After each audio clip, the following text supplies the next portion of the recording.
Metro safe game ಅನ್ನ ಆಡ್ತಾ ಇದೆ. ಅಂದ್ರೆ ಮೆಟ್ರೋ ಅಲ್ಲ, ಮೆಟ್ರೋದಲ್ಲಿ ಮೇಂಟೈನ್ ಮಾಡುವಂಥವ್ರು ಯಾರಿದ್ದಾರೆ ಅವರು, ಅದು BMRCL ಅಂತ ಕರೆಸ್ಕೊಳ್ಳುತ್ತೆ. ಈ BMRCL ಅವರು ಯಾವ ರೀತಿಯಾಗಿ ಜನರನ್ನ ಯಾಮಾರಿಸ್ತಾರೆ ಅಂತಂದ್ರೆ, ಕಿವಿಗೆ ಹೂವು ಇಡೋದನ್ನ ಕಾಂಗ್ರೆಸ್ನವರು ಕಲ್ತಿದ್ರು. ಈಗ BMRCL ಅವರು ಕೂಡ ಜನರ ಕಿವಿಗೆ ಹೂವು ಇಡೋದನ್ನ ಕಲ್ತಿದ್ದಾರೆ. ಹೆಂಗೆ ಅನ್ನೋದನ್ನ ಹೇಳ್ತೀವಿ, ಎಕ್ಸ್ಪ್ಲೇನ್ ಮಾಡಿ. ಈ BMRCL ಅವರು ಏರಿಕೆ ಮಾಡಿದ್ದು 30 ರೂಪಾಯಿ ಅಂತೆ, ಇಳಿಕೆ ಮಾಡೋದು 10 ರೂಪಾಯಿ ಅಂತೆ. ಆ ಲೆಕ್ಕಾಚಾರಗಳಲ್ಲಿ ಈಗ ಕಡಿಮೆ ಮಾಡ್ತಾರಂತೆ. ಏನೋ ಒಂದು ರೀತಿಯಾಗಿ ಇವರು ಉಪಕಾರ ಮಾಡ್ತಾ ಇರೋ ರೀತಿಯಲ್ಲಿ BMRCL ಅವರು ನಡ್ಕೊಳ್ತಾ ಇದ್ದಾರೆ. ಹೇಳಿದ್ದು 46% ಇನ್ಕ್ರೀಸು, ಆದರೆ ಏರಿಕೆ ಮಾಡಿದ್ದು 100% ಇನ್ಕ್ರೀಸು, 75% ಇನ್ಕ್ರೀಸು. ಇಂಥವರು ಈಗ ಅಲ್ಲಿ ಇಲ್ಲಿ ಎಲ್ಲ ಕೇಳಿ ಬರ್ತಾ ಇದೆ. ಹಾಗಾಗಿ ಜನರಿಗೋಸ್ಕರ ನಾವು ಕಡಿಮೆ ಮಾಡ್ತಾ ಇದ್ದೀವಿ, ಆ ನಿಯಮಗಳನ್ನೆಲ್ಲ ನೋಡ್ತಾ ಇದ್ದೀವಿ, ಮಾಡೋಕ್ಕಾಗುತ್ತೋ ಇಲ್ಲೋ. ಹಾಗಾಗಿ ಎಲ್ಲೆಲ್ಲಿ 100, 75% ಏರಿಕೆ ಮಾಡಿದ್ರು ಅಲ್ಲೆಲ್ಲ ಕಡಿಮೆ ಮಾಡ್ತೀವಿ ಅಂತ ಪುಂಗಿ ಊದಿದ್ರು. ಈ ಊದಿದ ನಂತರ ಈಗ ಇಳಿಕೆಯನ್ನು ಮಾಡ್ತಾ ಇದ್ದಾರಂತೆ. ಇದು ಕಣ್ಣೊರೆಸುವಂಥ ತಂತ್ರ. 30 ರೂಪಾಯಿ ಏರಿಕೆ ಮಾಡಿ 10 ರೂಪಾಯಿ ಕಡಿಮೆ ಮಾಡಿದರೆ ಅದು ಯಾವುದ್ರಿ ಇಳಿಕೆ? ಅದು ಆ ರೀತಿಯಲ್ಲಿ ಈಗ BMRCL ನಡ್ಕೊಳ್ತಾ ಇದೆ. ಮೆಟ್ರೋ ಪ್ರಯಾಣ ದರ ಈಗ ಇಳಿಕೆ. ಎಷ್ಟು ಇಳಿಕೆ ಮಾಡಿದ್ದಾರೆ? ಪಬ್ಲಿಕ್ ಟಿವಿ ವರದಿಯ ಬಿಗ್ ಇಂಪ್ಯಾಕ್ಟ್ ನಾವು ವರದಿ ಮಾಡಿದ್ವಿ ವಿಚಾರದಲ್ಲಿ. ಆದರೆ ಇದು ಪೂರ್ಣ ಪ್ರಮಾಣದಲ್ಲಿ ಇಂಪ್ಯಾಕ್ಟ್ ಅಂತ ಹೇಳೋಕ್ಕಾಗೋದಿಲ್ಲ. ಯಾಕೆ ಅಂತಂದರೆ ಈ BMRCL ಅವರು ನಡ್ಕೊಂಡಿರುವಂಥ ರೀತಿ ಇದೆಯಲ್ಲ, ನಿಜಕ್ಕೂ ಶೇಮ್ ಅನಿಸುತ್ತೆ. BMRCL ಅವರು ಜನ ಆಕ್ರೋಶಕ್ಕೆ ಮಣದಿದೆ. BMRCL ಇಲ್ಲ, ಭಾಗಶಃ ಇಲ್ಲ. ಸುಮ್ಮನೆ ನಾನೇನೋ ಮಾಡ್ತಾ ಇದ್ದೀನಿ ಅನ್ನೋ ರೀತಿಯಲ್ಲಿ ಅವರು ಲಾಭದಲ್ಲಿ ಇದ್ಕೊಂಡೇ ಈ ರೀತಿಯಾಗಿ ಆಡ್ತಾ ಇರೋದು. ಮೆಟ್ರೋ ಪ್ರಯಾಣಿಕರು ಕೊಂಚ ನಿರಾಳ ಅಂತೆ. ಎಷ್ಟು ಏನು ಇವರು ಅಂದ್ಕೊಂಡ ರೀತಿಯಲ್ಲಿ 46% ಅಷ್ಟು ಇನ್ಕ್ರೀಸ್ ಮಾಡಿದಾರಾ? ಇಲ್ಲ, ಇವ್ರಿಗೆ ಬೇಕಾಬಿಟ್ಟಿಯಾಗಿ ಇನ್ಕ್ರೀಸ್ ಮಾಡ್ಕೊಂಡು ಹೋಗಿದ್ದಾರೆ. 90, 100ರಷ್ಟು ಆಗಿರುವಂಥ ಕಡೆಗಳಲ್ಲಿ ಬದಲಾವಣೆ ಮಾಡ್ತಾರಂತೆ. ಇದನ್ನು ಮಾಡಕ್ಕೆ ಹೇಳಿದ್ದವ್ರು ಯಾರು? ಈ ಮಾಡಿದಂಥವ್ರ ಮೇಲೆ ಏನು ಕ್ರಮ ಇದೆ? ಯಾಕಂದ್ರೆ ಹೇಳಿದ್ದು ನೀವು 46% ಮಾತ್ರ ಇನ್ಕ್ರೀಸ್ ಮಾಡ್ತೀನಿ ಅಂತ ಹೇಳಿ. ಹೆಂಗ್ರಿ ಮಾಡಿಬಿಟ್ರಿ 90, 100ರಷ್ಟು? 1ಕ್ಕಿಂತ 2 ಪಟ್ಟು ಹೆಚ್ಚಾಗಿರುವ ದರವಷ್ಟೇ ಇಳಿಕೆ ಅಂತಿದ್ದಾರೆ. ದರ 1ಕ್ಕಿಂತ 2 ಪಟ್ಟು ಹೆಚ್ಚು ಮಾಡಿದವರು ಯಾರು? ಅದು ದುಡ್ಡೆಲ್ಲ ವಾಪಸ್ ಕೊಡ್ತೀರಾ? ಹೇಳಿದ್ದೇನು ನೀವು? ನಡ್ಕೊಳ್ತಾ ಇರೋದೇನು? ಸ್ಟೇಜ್ ಆಧಾರದಲ್ಲಿ ಪ್ರಯಾಣ ದರ ಪರಿಷ್ಕರಣೆಯನ್ನು ಮಾಡ್ತಾರಂತೆ. ಇಡೀ ದೇಶದಲ್ಲಿ ಎಲ್ಲೆಲ್ಲಿ ಮೆಟ್ರೋ ಇದೆಯೋ ಅಲ್ಲಿ ಎಲ್ಲ ಕಡೆಯೂ ಕೂಡ ಕಡಿಮೆ ಇದೆ. ನಮ್ಮ ರಾಜ್ಯದ್ದೇ ಅತಿ ಹೆಚ್ಚಾಗಿರೋದು. ಯಾರು ಕೇಳೋರು ಇದನ್ನ? ಸಂಸದರಂತೂ ಇದಾರೋ ಬದುಕಿದಾರೋ ಒಂದು ಅರ್ಥ ಆಗ್ತಿಲ್ಲ. ರಾಜ್ಯ ಸರ್ಕಾರ ಈ ನಿಟ್ಟಿನಲ್ಲಿ ಏನಾದರೂ ಒಂದು ಪತ್ರ ಬರೆಯುತ್ತೆ ಅಂತಂದರೆ ಬರೆಯಲ್ಲ. ನಾಳೆಯಿಂದಲೇ ಪರಿಷ್ಕೃತ ದರ ಅಂತೆ. ಇಲ್ಲಿವರೆಗೂ ಪುಂಗಿ ಊದ್ತಾ ಇದ್ರು. ನಾವೇನು ಮಾಡೋಕ್ಕಾಗಲ್ಲ, ರಾಜ್ಯದವ್ರು ಹೇಳೋದು ಕೇಂದ್ರದವ್ರು ಮಾಡಬೇಕು ಅಂಥೇಳಿ, ಕೇಂದ್ರದವರು ರಾಜ್ಯದವರೆಲ್ಲ ಮಾಡಬೇಕು ಅಂಥೇಳಿ. ಈಗ BMRCL ನಮಗೆ ಕಾನೂನಲ್ಲಿ ಹುಡುಕಿದ್ದೀವಿ, ನಾವು ಮಾಡ್ತೀವಿ ಅಂತ. ಎಲ್ಲ ಆಗುತ್ತೆ ಅನುಕೂಲಕ್ಕೆ ತಕ್ಕಂತೆ ಎಲ್ಲವೂ ಆಗುತ್ತೆ.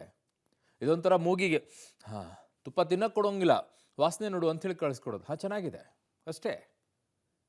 ನಾಚಿಕೆ ಆಗಬೇಕು ಇವರಿಗೆಲ್ಲ. ಅದ್ರ ಬಗ್ಗೆ ಒಂದು ವರದಿ ಇದೆ, ನೋಡ್ಕೊಂಡು ಬನ್ನಿ. ಮೆಟ್ರೋ ಪ್ರಯಾಣ ದರ ಇಳಿಕೆ ಆಗುತ್ತಾ? ಮೆಟ್ರೋ ದರ ಇಳಿಕೆಗೆ ಸಿಎಂ ನಿರ್ದೇಶನ. ಇದು ಪಬ್ಲಿಕ್ ಟಿವಿಯ ಬಿಗ್ ಇಂಪ್ಯಾಕ್ಟ್. ಬೆಂಗಳೂರಿಗರ ಸಂಚಾರ ನಾಡಿ ನಮ್ಮ ಮೆಟ್ರೋ ದರ ಏರಿಕೆ ಭಾರಿ ಆಕ್ರೋಶಕ್ಕೆ ಗುರಿಯಾಗಿದೆ. ಇದರಿಂದ ಪ್ರಯಾಣಿಕರಿಗೆ ದುಪ್ಪಟ್ಟು ಹೊರೆಯಾಗಿದ್ದು, ಮೆಟ್ರೋ ಬಿಟ್ಟು ಬಸ್ಸು, ಬೈಕು, ಕಾರುಗಳತ್ತ ಮುಖ ಮಾಡಿದ್ದಾರೆ. ಮೆಟ್ರೋ ದರ ಇಳಿಸಿ ಅಂತ ಪಬ್ಲಿಕ್ ಟಿವಿ ನಿರಂತರ ಅಭಿಯಾನ ಕೈಗೊಂಡಿತ್ತು. ಸಾರ್ವಜನಿಕರಿಂದಲೂ ತೀವ್ರ ಆಕ್ಷೇಪ ವ್ಯಕ್ತವಾಗಿತ್ತು. ಈ ಬೆನ್ನಲ್ಲೇ ಎಚ್ಚೆತ್ತುಕೊಂಡ ಸಿಎಂ ಸಿದ್ದರಾಮಯ್ಯ ಮೆಟ್ರೋ ಪ್ರಯಾಣ ದರ ಇಳಿಕೆಗೆ ಸೂಚನೆ ನೀಡಿದ್ದಾರೆ. ಇದು ನಿಮ್ಮ ಪಬ್ಲಿಕ್ ಟಿವಿ ಅಭಿಯಾನದ ಫಲಶ್ರುತಿ. ಮೆಟ್ರೋ ದರ ಇಳಿಕೆಗೆ ಸಿಎಂ ಸೂಚನೆ. ಬೆಂಗಳೂರು ಮೆಟ್ರೋ ರೈಲು ನಿಗಮ ಇತ್ತೀಚೆಗೆ ಪರಿಷ್ಕರಿಸಿರುವ ಪ್ರಯಾಣ ದರ ಏರಿಕೆ ಹಲವು ರೀತಿಯ ವೈಪರೀತ್ಯಗಳಿಂದ ಕೂಡಿದ್ದು, ಕೆಲವು ಕಡೆಗಳಲ್ಲಿ ಪ್ರಯಾಣ ದರ ದುಪ್ಪಟ್ಟಾಗಿರುವುದನ್ನು ಗಮನಿಸಿದ್ದೇನೆ. ಇದರ ವಿರುದ್ಧ ವ್ಯಕ್ತವಾದ ಸಾರ್ವಜನಿಕರ ವಿರೋಧವನ್ನ ಪರಿಗಣಿಸಿ ಎಲ್ಲೆಲ್ಲಿ ಅಸಹಜ ರೀತಿಯಲ್ಲಿ ದರ ಏರಿಕೆಯಾಗಿದೆಯೋ ಅಂತಹ ಕಡೆಗಳಲ್ಲಿ ಪ್ರಯಾಣ ದರ ಇಳಿಸುವಂತೆ BMRCL ವ್ಯವಸ್ಥಾಪಕ ನಿರ್ದೇಶಕರಿಗೆ ತಿಳಿಸಿದ್ದೇನೆ. ಮೆಟ್ರೋ ರೈಲು ವ್ಯವಸ್ಥೆ ದೊಡ್ಡ ಪ್ರಮಾಣದಲ್ಲಿ ಬಂಡವಾಳ ಹೂಡಿಕೆ ಮಾಡಬೇಕಾಗಿರುವ ಸಾರ್ವಜನಿಕ ಸಾರಿಗೆ ವ್ಯವಸ್ಥೆಯಾಗಿರುವ ಕಾರಣ ಪ್ರಯಾಣ ದರ ಪರಿಷ್ಕರಣೆ ಅನಿವಾರ್ಯವಾಗಿತ್ತು ಎನ್ನುವುದು ನಿಜವಾದರೂ ಅಂತಿಮವಾಗಿ ಪ್ರಯಾಣಿಕರ ಹಿತರಕ್ಷಣೆ ಮಾಡಬೇಕಾಗಿರುವುದು ನಮ್ಮ ಕರ್ತವ್ಯ ಎನ್ನುವುದನ್ನು BMRCL ಗಮನಕ್ಕೆ ತಂದಿದ್ದೇನೆ ಅಂತ ಸಿಎಂ ಸಿದ್ದರಾಮಯ್ಯ ಟ್ವೀಟಿಸಿದ್ದಾರೆ. ದರ ಇಳಿಸಲ್ಲ, ಅಡ್ಜಸ್ಟ್ಮೆಂಟ್ ಮಾಡ್ತೇವೆ. ಪ್ರಯಾಣಿಕರ ಸಂಖ್ಯೆ ಇಳಿಕೆ ಆಗಿರೋದು ಸತ್ಯ. ಪಬ್ಲಿಕ್ ಟಿವಿಗೆ BMRCL MD ಸ್ಪಷ್ಟನೆ. ಸಿಎಂ ಸಿದ್ದರಾಮಯ್ಯ ಟ್ವೀಟ್ಗೆ BMRCL MD ಪ್ರತಿಕ್ರಿಯೆ ಕೊಟ್ಟಿದ್ದಾರೆ. ಮೆಟ್ರೋ ದರ ಇಳಿಕೆ ಆಗಲ್ಲ, 100%, 90% ಇರುವ ಕಡೆ ಅಡ್ಜಸ್ಟ್ಮೆಂಟ್ ಮಾಡ್ತೇವೆ ಅಂತ ಸ್ಪಷ್ಟನೆ ಕೊಟ್ಟಿದ್ದಾರೆ. ಸಿಎಂ ಸೂಚನೆ ಕೊಟ್ಟಿದ್ದಾರೆ. ಅಧಿಕಾರಿಗಳ ಜೊತೆ ಸಭೆ ನಡೆಸಿ ಮತ್ತೆ ದರ ಮರು ನಿಗದಿ ಬಗ್ಗೆ ಚರ್ಚೆ ನಡೆಸುವುದಾಗಿ ಪಬ್ಲಿಕ್ ಟಿವಿಗೆ ಬಿಎಂಆರ್ಸಿಎಲ್ ಎಂಡಿ ಮಹೇಶ್ವರ ರಾವ್ ಹೇಳಿದ್ದಾರೆ. ಯಾವೆಲ್ಲ ಸ್ಟೇಜ್ಗಳ ದರ ಭಾರಿ ಪ್ರಮಾಣದಲ್ಲಿ ಏರಿಕೆಯಾಗಿದೆ ಅನ್ನೋದನ್ನ ಮಾತ್ರ ಬಿಎಂಆರ್ಸಿಎಲ್ ಪರಿಶೀಲನೆ ಮಾಡಲಿದೆ. ಆದ್ರೆ ಈಗ ಏರಿಕೆಯಾಗಿರುವ ದರವನ್ನ ಇಳಿಕೆ ಮಾಡೋದು doubt.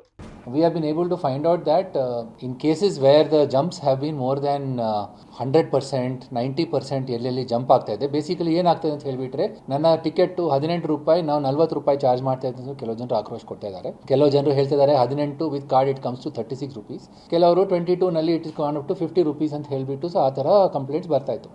So which basically means that there has been a jump from one stage to the other based on the calculation. So ಈ errors ಎಲ್ಲ correction ಮಾಡಿಕೊಂಡು ನಾವು ನೋಡಿದರೆ we have been able to bring it down by one stage because we'll be able to at least reduce the jump wherever these cases are happening, and this will be close to about 46% of the commuters ನಲ್ಲಿಗೆ ಸ್ವಲ್ಪ ಏನಾದರೂ relief ನಾವು ಕೊಡಲಿಕ್ಕೆ ಅವಕಾಶ ಸಿಗ್ತಾ ಇದೆ. This will be done without diluting any of the provisions of the recommendations, none of the discussions of the whatever recommendations and act ಪ್ರಕಾರ ಏನಿದೆ ಅದರ ಆಧಾರದ ಮೇಲೆ ಬೋರ್ಡ್ ತೀರ್ಮಾನ ಮಾಡಿಬಿಟ್ಟಿದ್ದೇನೆ. We hope that we will be able to provide some relief to some of the customers. CM ಕೇಂದ್ರ ಸರ್ಕಾರಕ್ಕೆ ಪತ್ರ ಬರೆಯಲಿ, ಸರ್ಕಾರಕ್ಕೆ ಸಂಸದ ತೇಜಸ್ವಿ ಸೂರ್ಯ ಆಗ್ರಹ. ಇನ್ನು ಮೆಟ್ರೋ ದರ ಏರಿಕೆಗೆ ರಾಜ್ಯ ಸರ್ಕಾರದ ವಿರುದ್ಧ ಸಂಸದ ತೇಜಸ್ವಿ ಸೂರ್ಯ ಗುಡುಗಿದ್ದಾರೆ. ದರ ಪರಿಷ್ಕರಣೆ ಪ್ರಕ್ರಿಯೆ ಆರಂಭ ಮಾಡಿದ್ದೇ ರಾಜ್ಯ ಸರ್ಕಾರ. ನಾನು ಈಗಲೂ ಸಿಎಂ ಸಿದ್ದರಾಮಯ್ಯನವರಿಗೆ ಮನವಿ ಮಾಡ್ತೀನಿ, ಕೂಡಲೇ ಕೇಂದ್ರ ಸರ್ಕಾರಕ್ಕೆ ಪತ್ರ ಬರೆಯಿರಿ, 3 ದಿನದಲ್ಲಿ ಪ್ರಕ್ರಿಯೆ ಆರಂಭವಾಗಲಿದೆ ಅಂದ್ರು. ಈ ಇಡೀ ಪ್ರಕ್ರಿಯೆ ಶುರುವಾಗಿದ್ದು ರಾಜ್ಯ ಸರ್ಕಾರ ಈ ಪ್ರಾಸೆಸ್ ಅನ್ನು ಇನಿಷಿಯೇಟ್ ಮಾಡಿದ್ರಿಂದ, ಇದಕ್ಕೆ ಸಲಹೆ, ಇದಕ್ಕೆ ಸಮಸ್ಯೆ ಬಗೆಹರಿಯೋದು ಒಂದೇ ಮೂಲಕ ರಾಜ್ಯ ಸರ್ಕಾರ ಪತ್ರ ಮತ್ತೆ ಬರೆದು ಈ ಫೇರ್ ಫಿಕ್ಸೇಷನ್ ಕಮಿಟಿ ಸರಿ ಕೆಲಸ ಮಾಡಿಲ್ಲ, ಅನ್ಸೈಂಟಿಫಿಕ್ ಆಗಿರುವಂತಹ ಪ್ರಪೋಸಲ್ ಕೊಟ್ಟಿದ್ದಾರೆ, ಇದನ್ನ ಮತ್ತೆ ಪರಿಷ್ಕರಣೆ ಮಾಡಲಿಕ್ಕೆ ಮತ್ತೊಂದು ಫೇರ್ ಫಿಕ್ಸೇಷನ್ ಕಮಿಟಿಯನ್ನ ಮಾಡಿ ಅಂತ ಹೇಳಿ ರಚನೆ ಮಾಡಿಸುವಂತದ್ದೇ ಇದಕ್ಕಿರುವಂತಹ ಸೊಲ್ಯೂಷನ್, ಅದನ್ನ ಮಾಡಬೇಕು. ದರ ಏರಿಕೆ ಬಿಎಂಆರ್ಸಿಎಲ್ಗೆ ಸೆಡ್ಡು, ಮೆಟ್ರೋ ಪ್ರಯಾಣಿಕರ ಸಂಖ್ಯೆಯಲ್ಲಿ ಇಳಿಕೆ, ಬಿಎಂಟಿಸಿ ಬಸ್ಗಳತ್ತ ಮುಖ ಮಾಡಿದ ಜನ. ದರ ಏರಿಕೆ ಹಿನ್ನೆಲೆ ಪ್ರಯಾಣಿಕರು ನಮ್ಮ ಮೆಟ್ರೋಗೆ ಸೆಡ್ಡು ಹೊಡೆದಿದ್ದಾರೆ. ಆಕ್ರೋಶಗೊಂಡ ಜನ ಬಿಎಂಟಿಸಿ ಬಸ್ಗಳತ್ತ ಮುಖ ಮಾಡಿದ್ದಾರೆ. ಟಿಕೆಟ್ ದರ ಏರಿಕೆಯಾದ ಬೆನ್ನಲ್ಲೇ ಮೆಟ್ರೋನಲ್ಲಿ ಪ್ರಯಾಣಿಸುವವರ ಪ್ರಯಾಣಿಕರ ಸಂಖ್ಯೆಯಲ್ಲಿ ಕುಸಿತವಾಗಿದೆ. ಪ್ರತಿದಿನ ಮೆಟ್ರೋದಲ್ಲಿ 8 ರಿಂದ 9 ಲಕ್ಷ ಪ್ರಯಾಣಿಕರು ಪ್ರಯಾಣ ಮಾಡ್ತಾ ಇದ್ರು. ಆದ್ರೆ ದರ ಏರಿಕೆಯಾದ ಮೇಲೆ ಪ್ರಯಾಣಿಕರ ಸಂಖ್ಯೆ 35% ರಿಂದ 40% ಕಡಿಮೆಯಾಗಿದೆ.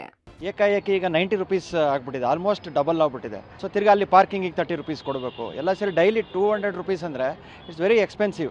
ಸೊ ನಾವೇನೋ ಟ್ರಾಫಿಕ್ ಅವಾಯ್ಡ್ ಮಾಡೋದಕ್ಕೋಸ್ಕರ ಮೆಟ್ರೋಲ್ ಓಡಾಡ್ತಾ ಇದ್ದೀವಿ. ಸೊ ಇವರು ಅಲ್ಲಿ ಕಮರ್ಷಿಯಲ್ ಏನೇನಿದೆ ಆಸ್ಪೆಕ್ಟ್ಸ್ ಎಲ್ಲ ಸ್ಟೇಷನ್ಸ್ ಎಲ್ಲ ಅದನ್ನು ಉಪಯೋಗಿಸಿ ಅದನ್ನೇ ರೆವಿನ್ಯೂ ಜನರೇಟ್ ಮಾಡಿ ಕಾಮನ್ ಮ್ಯಾನಿಗೆ ಸ್ವಲ್ಪ ಕಮ್ಮಿ ದರದಲ್ಲಿ ಓಡಾಡಂಗೆ ಮಾಡ್ಬೋದಾಯಿತು.